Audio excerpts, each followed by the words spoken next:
नमस्कार, मैं हूं doctor Manish single, medical oncology, Apollo hospitals, new Delhi and Noida से।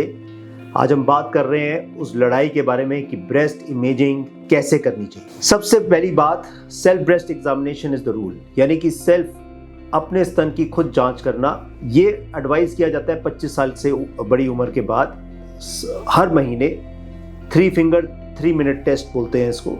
दैट इज एवरी फीमेल, यानी हर औरत को सेल्फ ब्रेस्ट एग्जामिनेशन करना चाहिए। जैसे जैसे उम्र बढ़ती है, ब्रेस्ट की डेंसिटी और फाइब्रस टिश्यू कम होने लगता है, तब मैमोग्राफी यानी जो कि एक एक्सरे होता है ब्रेस्ट का, वो x ray of the breast sensitive होना शुरू हो जाता है, यानी कि उसमें बीमारी पकड़ में आनी शुरू हो जाती है। 40 साल की उम्र के बाद हम जनरली मैमोग्राफी यानी एक्सरे ऑफ द ब्रेस्ट को रेकमेंड करते हैं सालाना एक बार।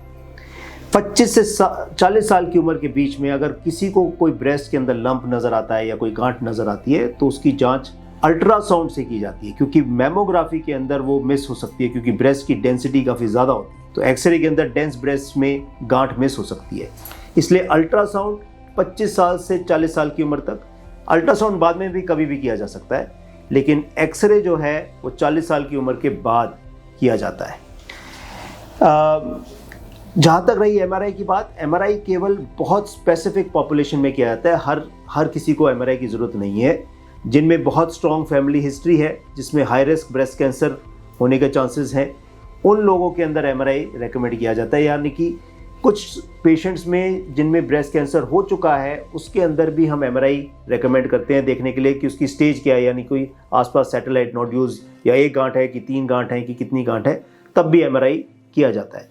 लेकिन MRI as a screening modality, यानी कि सिर्फ जांच पड़ताल करने के लिए कि ब्रेस्ट कैंसर डेवलप तो नहीं हो रहा है, ये देखने के लिए बहुत स्पेसिफिक पॉपुलेशन में किया जाता है। आमतौर पे उसकी रिकमेंडेशन नहीं होती।